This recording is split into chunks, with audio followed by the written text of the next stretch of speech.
Hello दोस्तों, आज जानते हैं जालियांवाला बाग हत्याकांड का इतिहास।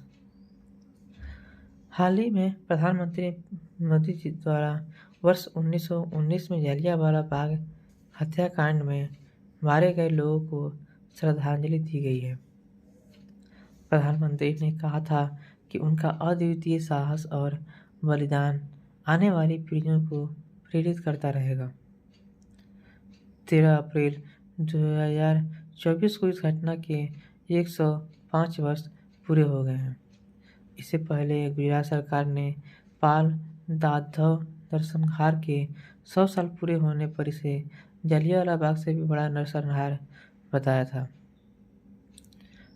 जलियांवाला बाग हत्याकांड के करीब 13 अप्रैल 1919 को जलियांवाला बाग में आयोजित एक शांतिपूर्ण बैठक में शामिल लोगों पर ब्रिगेडियर जनरल रेजिनाल्ड डायर ने गोली चलाने का आदेश दिया था, जिसमें हजारों निहत्थे पुरुष, महिलाएं और बच्चे मारे गए थे।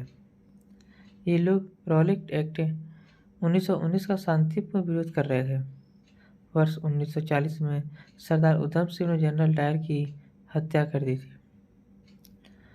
रॉलेट एक्ट 1919 क्या था? प्रथम विश्व युद्ध 1914 और 1918 के दौरान भारत की ब्रिटिश सरकार ने दमनकारी आपातकालीन शक्तियों की एक श्रृंखला बनाई, जिसका उद्देश्य विध्वंसक गतिविधियों का मुकाबला करना था।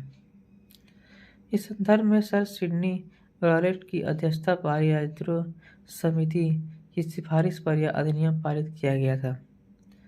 इस अधिनियम ने सरकार को राजनीतिक गतिविधियों को दबाने के लिए अधिकार प्रदान किए और 2 साल तक बिना किसी मुकदमे के राजनीतिक कैदियों को हिरासत में रखने की अनुमति दी।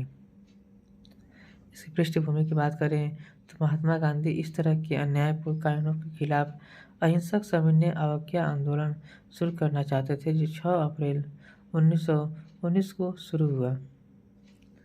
9 अप्रैल 1919 को पंजाब में 2 राष्ट्रवादी नेताएं सैफुद्दीन किचलू और डॉक्टर सत्यपाल को ब्रिटिश अधिकारियों ने बिना किसी वारंट के गिरफ्तार कर लिया था।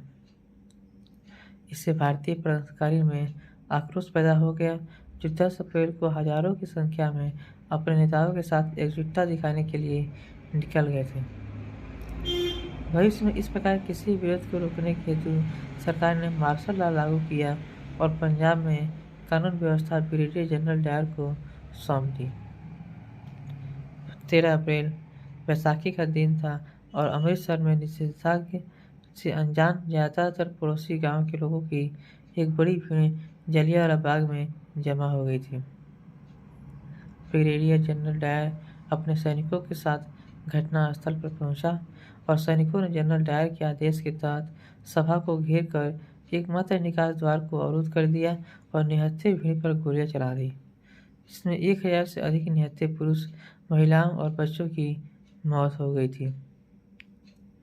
जलियांवाला बाग की घटना के अगर महत्व की बात करें तो इस जलियांवाला बाग भारत के स्वतंत्रता संग्राम के इतिहास में एक महत्वपूर्ण स्थल बन गया और अब यह देश का एक महत्वपूर्ण स्मारक है।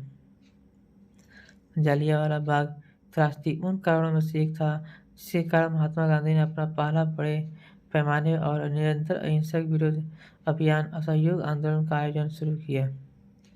इस घटना के विरोध में बांग्ला कवि और नोबेल पुरस्कार विजेता रविन्द्रनाथ टैगोर ने 1915 में प्राप्त नाइटहुड की उपाधि का त्याग कर दिया था। भारत की तत्कालीन सरकार ने घटना की जांच का आदेश दिया, जिसने वर्ष 1920 में डायर के कार्यों के लिए निंदा की और उसे सेना के लिए इस्तीफा देने का आदेश दिया। जनरल डायर एक ऐसा आदमी था जिसने बहुत ही क्रूर तरीके से जलियांवाला बाग हत्याकांड में सबसे ज़्यादा आतंक मचाया था।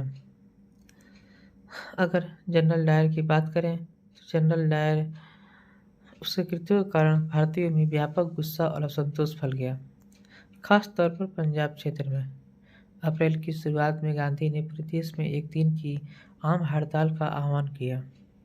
अमृतसर में यह खबर फैली कि प्रमुख भारतीय नेताओं को गिरफ्तार कर लिया गया है और शहर से निर्वासित कर दिया गया है, जिसके कारण 10 अप्रैल को हिंसक विरोध प्रदर्शन हुए थे, जिसमें सैनिकों ने नागरिकों पर गोलियां चलाई, इमारतों को लूटा और जला दिया गया, और गुस्साई भीड़ ने कई विदेशी नागरिकों को मार डाला और एक ईसाई मिशनरी की बुरी तरह पीटी गई। ब्रिगेडियर जनरल की कमान में कई दर्जन सैनिकों की एक टुकड़ी ने एक ईसाई की मिशनरी की बुरी तरह पीटा। रेजिनाल्ड एडवर्ड हैरी डायर को व्यवस्था बहाल करने का काम सौंपा गया।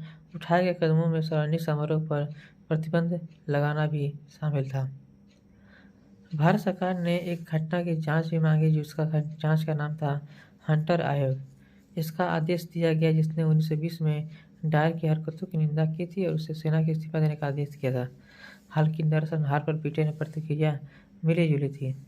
कई लोगों ने डायर की हरकतों की निंदा की, जिनमें से एक थे सेंसर विंस्टन चर्चिल।